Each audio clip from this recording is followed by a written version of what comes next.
Saya Melinda Remelia, saya adalah dosen tetap di bagian histologi Fakultas Kedokteran Universitas Kristen Indonesia. Tujuan video ini dibuat adalah sebagai persyaratan sertifikasi dosen.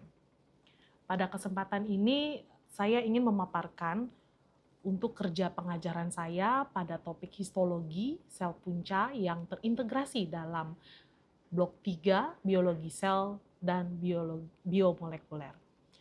Mata kuliah ini adalah mata kuliah wajib yang merupakan gabungan antara bagian ilmu histologi yang bertujuan mempelajari struktur sel dan jaringan sel secara detail dengan menggunakan mikroskop untuk mempelajari struktur sel dan jaringan dasar secara normal di dalam tubuh. Sedangkan ilmu biologi mencakup struktur makhluk hidup seperti DNA, RNA, gen, dan juga kromosom. Topik sel punca ini sangat krusial bagi mahasiswa kedokteran tahap sarjana untuk memahami dasar-dasar kedokteran regeneratif dan terapi berbasis sel di masa depan. Bagaimana saya menyampaikan materi histologi sel punca? Saya berfokus pada pemahaman konsep dasar biologi sel hingga aplikasinya di dunia medis. Materi yang saya sampaikan mencakup karakteristik sel punca, kemampuannya dalam self-renewal dan potensi diferensiasi, kemudian jenis-jenis sel punca, ada embrionik, sel dewasa, dan juga induced pluripotent stem cell atau IPS yang dibuat oleh Yamanaka, kemudian serta aspek etik penggunaannya. Untuk memastikan materi selalu mutakhir atau up to date, saya mengombinasikan buku teks standar kedokteran dengan artikel jurnal ilmiah bereputasi. Adapun buku acuan yang saya gunakan adalah Histologi Gardner, kemudian Essential of Stem Cells Biology oleh Robert Lanza, dan juga beberapa jurnal ilmiah terbaru seperti Stem Cell Research and Therapy. Saya interaksi dengan mahasiswa melalui pendekatan yang berpusat pada mahasiswa atau student-centered learning. Mengingat topik bioseluler dan biomolekuler ini bersifat abstrak, saya menggunakan beberapa metode interaksi. Saya memanfaatkan media visual berupa animasi, video mikroskopi, dan juga diagram interaktif yang bertujuan untuk menarik mahasiswa dan untuk mempermudah mahasiswa dalam memvisualisasikan bagaimana proses diferensiasi sel. Untuk problem based learning, saya juga mengajak mahasiswa untuk melakukan diskusi, membuat kelompok kecil tutorial untuk memecahkan pemicu atau trigger klinis, contohnya menganalisis potensial pemanfaatan mesenchymal stem cell pada kasus osteoartritis atau regenerasi jaringan pasca infak myokard yang saat ini juga di Indonesia sedang banyak dikembangkan penelitiannya. Saya juga concern tetap dengan bagaimana pada praktiknya kita tetap memegang teguh etika kedokteran, dan saya juga berkolaborasi dengan Stellar, pusat kolaborasi riset yang mana adalah gabungan dari dosen-dosen dari berbagai universitas di Indonesia yang berfokus penelitiannya pada sel punca. Pusat Kolaborasi Riset Stellar ini didanai oleh Badan Riset Inovasi Nasional atau BRIN. Selanjutnya untuk assessment atau strategi penilaian yang saya lakukan, evaluasi hasil belajar mahasiswa ini dilakukan secara objektif, transparan, dan terukur sesuai dengan capaian pembelajaran mata kuliah yang telah ditetapkan dalam RPS atau rencana pembelajaran semester, atau pada kedokteran kami menyebutnya rencana pembelajaran blok atau RPB. Secara kognitif, pengetahuan mahasiswa akan diukur melalui uji tulis berbasis komputer atau CBT dengan tipe soal multiple choice question atau MCQ yang menggunakan standar klinis atau kasus kedokteran. Untuk proses dan soft skill, kami menilai keaktifan mahasiswa, kemampuan berpikir kritis, serta etika berkomunikasi mahasiswa selama jalannya diskusi tutorial dan juga pleno. Untuk tugas terstruktur, kami juga melakukan penilaian terhadap kemampuan mahasiswa dalam menyusun resume jurnal atau membuat peta konsep atau mind mapping mengenai jalur diferensiasi sel punca, contoh materinya, atau juga isu-isu terkait penerapan sel punca atau aplikasi sel punca dalam ilmu kedokteran. Melalui keselarasan antara materi yang mutakhir, interaksi yang aktif, dan penilaian objektif, diharapkan mahasiswa tidak hanya menguasai teori biologi sel, tetapi juga mampu berpikir kritis mengenai masa depan terapi medis berbasis sel punca dengan tetap menjunjung tinggi etika kedokteran. Demikian pemaparan pengenalan saya sebagai dosen di FKUKI. Selanjutnya saya akan masuk ke kelas untuk praktek micro teaching. Terima kasih. Baik, selamat pagi semuanya. Pagi, Bu. Ya, minggu lalu kita sudah mempelajari kuliah pakar untuk histologi sel punca. Nah, saat ini kita akan mencoba melakukan tutor yang mana merupakan problem based learning. Jadi kalian melakukan diskusi dari kasus yang ada, yang mungkin kalian temukan nanti di masyarakat. Baik, judul skenario hari ini bisa dimulai ketuanya. Baik, saya akan membacakan skenario tutor pada siang hari ini. Nyonya S, 55 tahun, mengidap osteoartritis lutut berat. Sebuah klinik swasta menawarkan terapi sel punca berbiaya ratusan juta dengan jaminan sembuh total. Produk sel punca tersebut diklaim sebagai barang impor premium, namun dokter Nyonya S mengetahui bahwa jenis terapi di klinik tersebut belum teruji klinis, bersifat ilegal, dan inform konsen yang diberikan sengaja disembunyikan dan memiliki risiko komplikasi demi keuntungan komersial. Baik, kita lanjutkan dengan diskusi sesuai dengan tahapan 7 jams. Silakan sekretarisnya.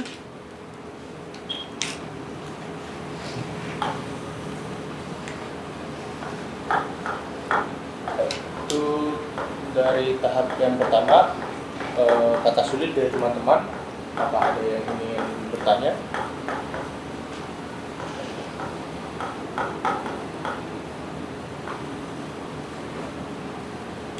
Silakan. Mungkin pertama osteoartritis dulu. Baik, untuk yang selanjutnya kata sulit kedua. Pertanyaan kedua sel punca.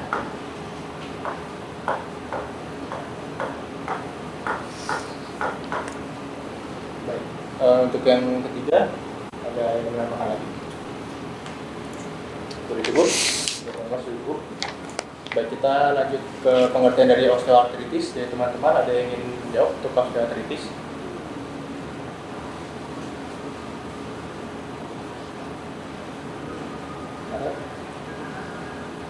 Jangan lupa angkat tangan ya, yang mau menjawab.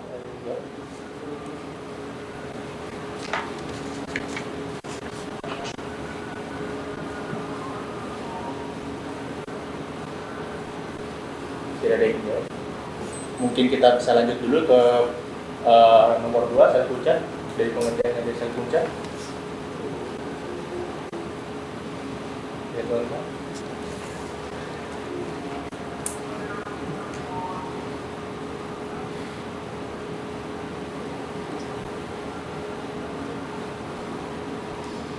Izin menjawab masalah sel punca terhadap sel yang nantinya diisolasi, kemudian kultur, lalu kemudian akan disuntikan ke pasien.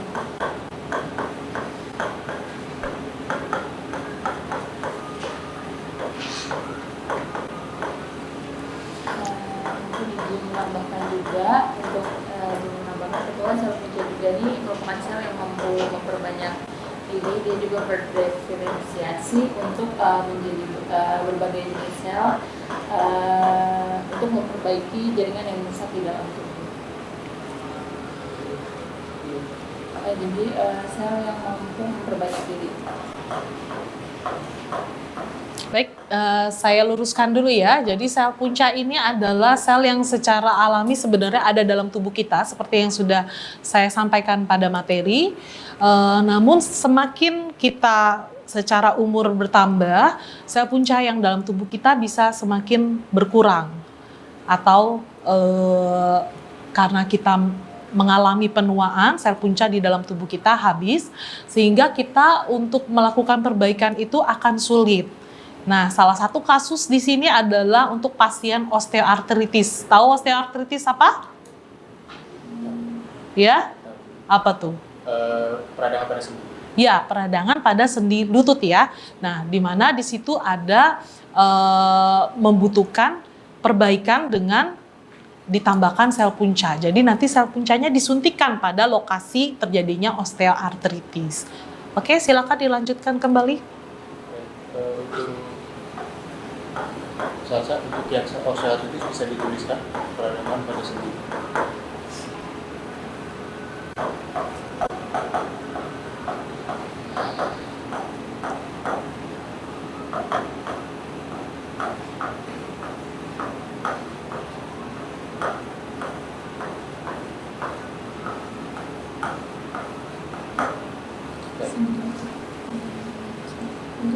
Kita lanjut ke tahap selanjutnya.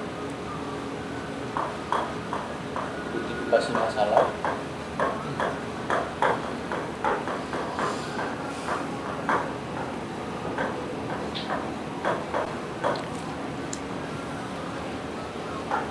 Baik, dari teman-teman ada yang ingin bertanya untuk identifikasi masalah pertama? Izin bertanya kedua, yang pertama, mengapa pada kasus tersebut disebut unproven terapi?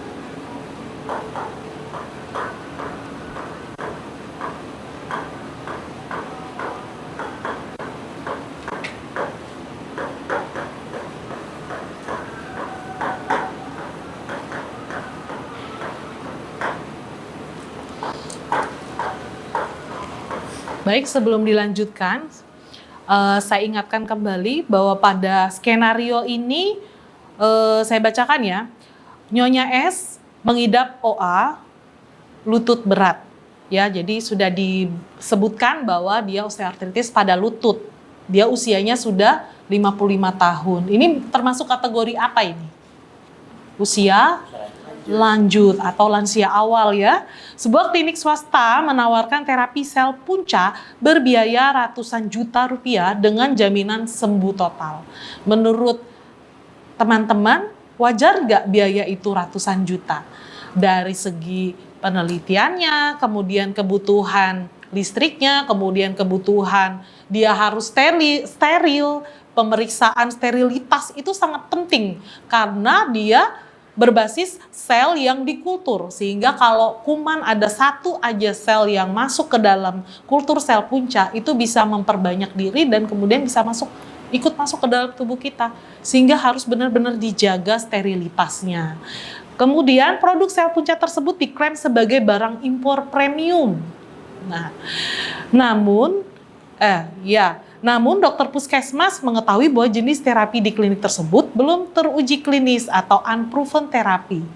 Kalian perlu ketahui kalau jurnal-jurnal internasional saat ini di luar sudah banyak ya beredar yang menyatakan bahwa hasil clinical trial mereka berhasil terhadap terapi sel punca pada osteoartritis. Nah, bagaimana kalian menanggapi bahwa Nyonya S yang di puskesmas mengatakan ini unproven terapi?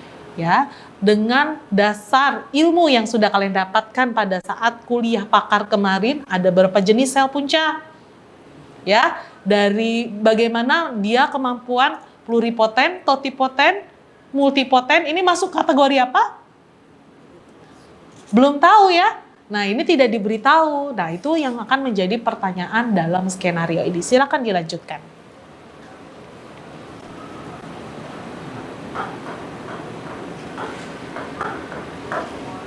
Baik, untuk pertanyaan nomor 2 dari teman-teman, ada yang ingin bertanya kembali?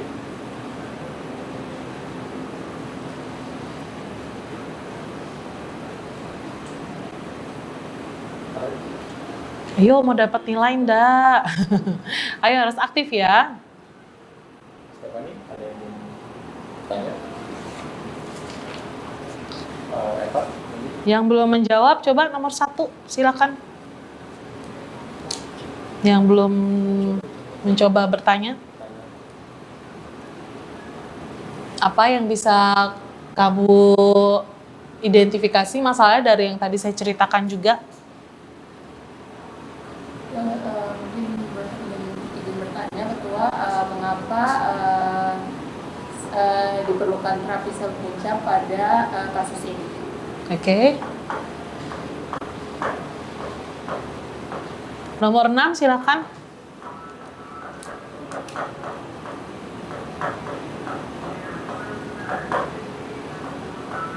Apakah ada yang mau ditanyakan? Mungkin saya izin bertanya untuk saat ini di Indonesia apakah terapi ini sudah diizinkan oleh para pasiennya?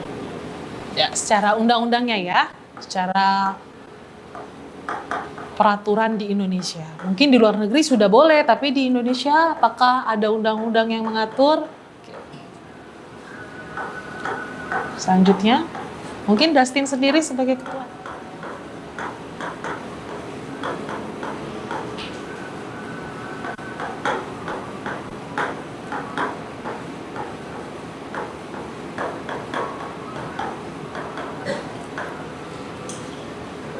Mungkin saya ingin bertanya mengenai sel punca jenis apa yang biasanya digunakan pada Ya, bagus.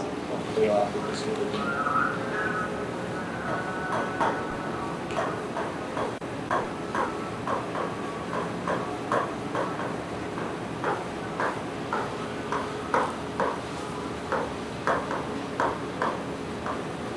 Seperti biasa ya, kalau identifikasi masalah, coba perhatikan 5W 1H. Apakah sudah mencakup semua? Kira-kira apa lagi yang belum masuk di identifikasi masalah? Apa yang belum ada? What, why, who, when, how. Bagaimana apa? Kira-kira apa? Coba, Eva. Nomor 3, silakan. Bagaimana? Penanganan, izin bertanya Ketua, bagaimana penanganan kasus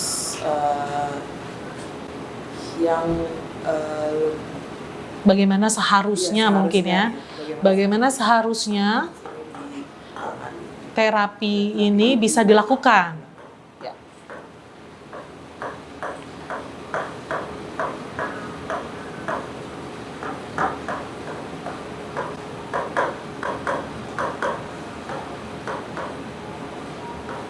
Ya, jadi nomor 5 tuh how, what nomor 4, nomor 3 itu who, ya kan? Siapa yang boleh kan? Nomor 2 why. Ya, when, kenapa? Ya, bagaimana, ya kan? Pada saat bagaimana dia bisa disebut sebagai unproven therapy. Ya, baik, kalau gitu sudah semua saya rasa identifikasi masalah, bisa lanjut ke step berikutnya. Di bawahnya aja, tidak usah ini. Kalau bisa nanti. Ya.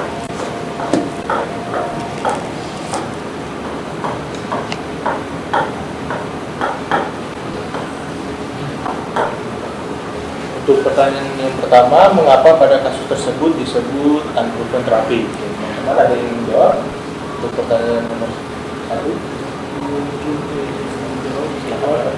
Ini yang dimana sebenarnya kan karena terapi ini kan belum memiliki bukti ilmiah yang cukup memadai tentang keamanannya, lalu tentang efektivitasnya. Jadi dimana sebenarnya melalui uji klinis dan sebenarnya belum cukup memadai. Yang kita tahu juga kan secara biologisnya itu kan gimana si sel punca ini kan bertujuan untuk memanfaatkan dalam keadaan kemampuan si stem selnya. Jadi untuk pada saat ini menurut saya terapi tersebut belum menjadi standar di pelayanan medis. di Indonesia, karena di Indonesia belum melakukan clinical trial. Tapi kalau untuk osteoartritis ini, kalau kamu baca-baca lagi sebenarnya sudah.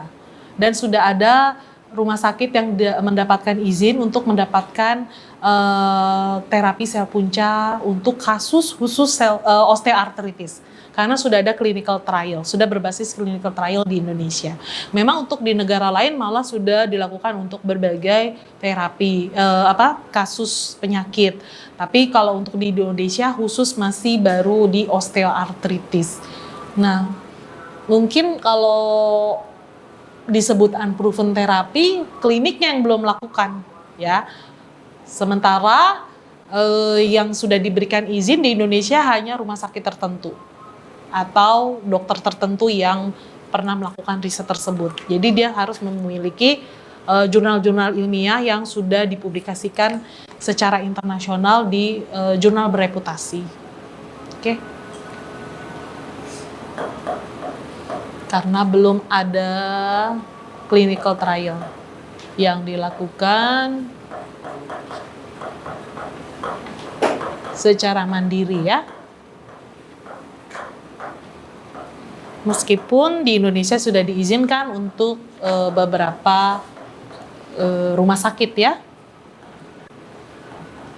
Ada beberapa rumah sakit yang ditunjuk sudah ada di undang-undang tersebut per 2023 ya kalau nggak salah.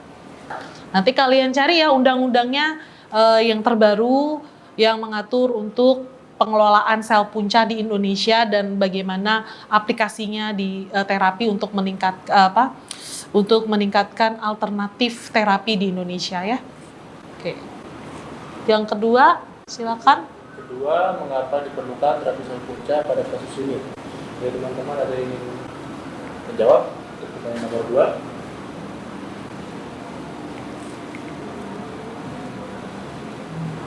Karena usianya tadi? Nah, karena terkait usia lansia, dia stok sel puncanya sudah menipis, ya. Ya, bisa langsung ditulis. Untuk pertanyaan selanjutnya nomor 3, ayo biar cepat yuk. Baik, untuk pertanyaan nomor 3, di Indonesia apakah sudah diperbolehkan terapi seperti ini? Tadi jawabannya sudah, tapi hanya pada rumah sakit tertentu. Sudah, dan pada kasus penyakit tertentu. Apakah boleh tetap dilakukan terapi? Itu tergantung pasiennya. Biasanya kalau sudah pasien no option, dan kalau clinical trial itu biasanya pasiennya tidak berbayar atau hanya berbayar sedikit.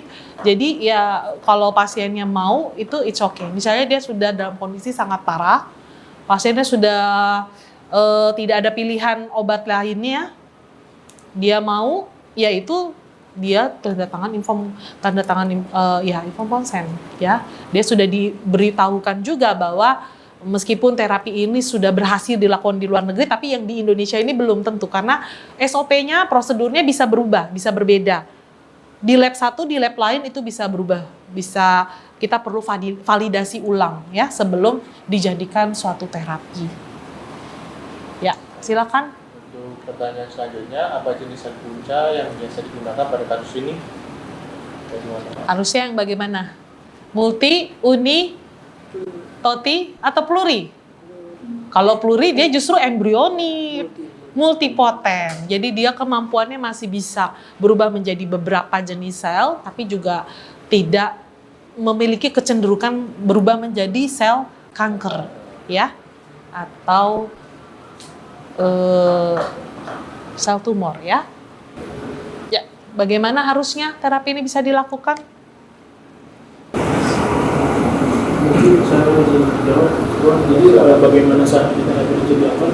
Mungkin seperti yang sama tadi sudah di pertanyaan nomor 1, terapi ini bisa dilakukan semisal di Indonesia pun sudah diperbolehkan untuk penyakit apa, untuk apakah dokter sudah memadai atau Mekanismenya bagaimana? Mekanisme melakukannya, dia diproduksi sel puncanya, dikultur, kemudian harus dikembalikan ke pasien, ya. Tentunya memerlukan validasi-validasi terlebih dahulu dari setiap prosedurnya, mulai dari dia isolasi jaringan, isolasi sel, kemudian perbanyakan sel, kemudian dikembalikan ke pasien, termasuk medium transport yang digunakan, ya, dari lab ke rumah sakit. Nah, masing-masing prosedur itu didaftarkan ke BPOM untuk mendapatkan izin, dan sudah ada trial animalnya, ya. Oke.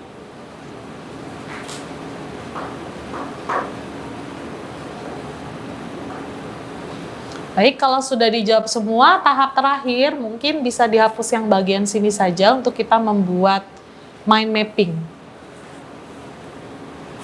Atau ya di next slide aja.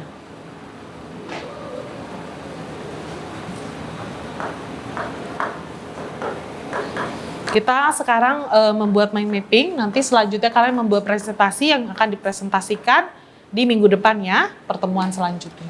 Oke, silakan, apa kata kuncinya?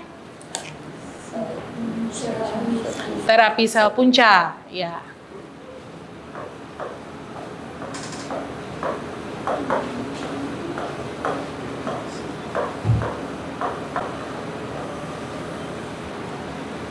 Ya, silakan.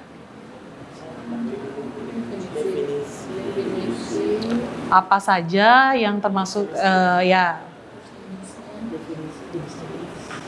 Jenis sel punca apa yang digunakan?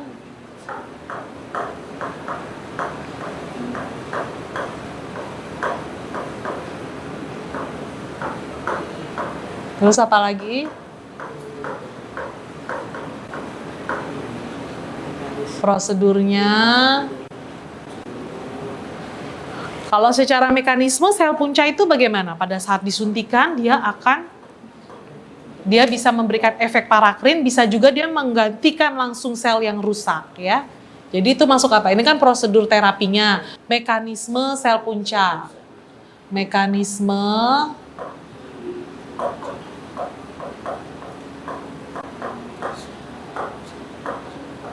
regenerasi sel yang dilakukan oleh sel punca. Jadi ada dua ya, bisa efek parakrin, jadi sel puncanya menghasilkan sekret yang menstimulus sel-sel di sekitarnya untuk bisa memperbaiki jaringan yang rusak. Atau yang kedua, dia sendiri membelah, kemudian dia berdiferensiasi menjadi sel target. Misalnya osteoartritis, berarti kan pada ini kondrositnya, berarti dia menjadi kondrosit, ya. Oke, next. Untuk menjadi sel tulang rawan ya berarti dia berdiferensiasi menjadi sel tulang rawan. Syarat-syaratnya apa saja?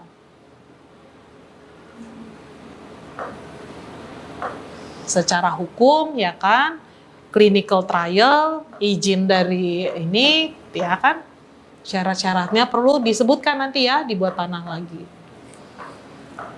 Tadi kan what, why, when, where. Siapa yang membutuhkan? Siapa yang dapat melakukan? Ya kan? Jadi tulis. Udah, enggak bikin panah lagi, satu lagi. Ya. Siapa yang membutuhkan terapi ini?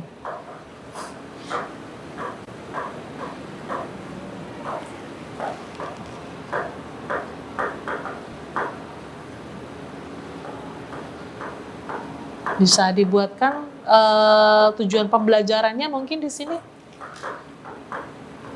untuk membuat PPT minggu depan. Masing-masing membuat PPT sendiri ya.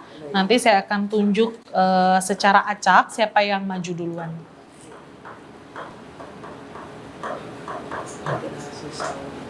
Syarat secara hukum dulu, baru prosedur. Siapa yang membutuhkan dulu ya? Siapa yang membutuhkan terapi ini?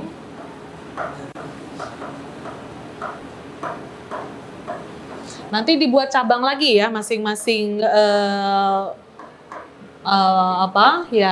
percabangan ini bisa dibuat rantingnya lagi. Tadi seperti saya bilang, saya secara hukum seperti apa di Indonesia, siapa saja rumah sakit yang sudah melakukan, oke? Keempat, syarat.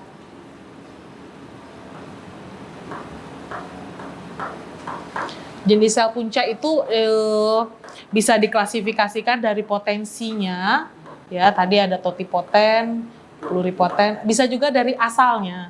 Ada yang berasal dari umbilical cord yang mau kita lakukan, adipose dari lemak, bisa juga dari, satu lagi tulis saya, yang nomor 5, kan ada 5 prosedurnya. Baik, silakan duduk. Apakah ada pertanyaan dari diskusi tutor kita hari ini? Menarik ya.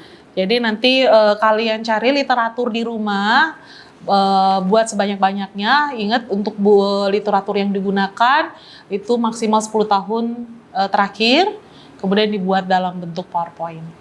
Oke, saya rasa sudah cukup. Terima kasih. Terima kasih, Bu.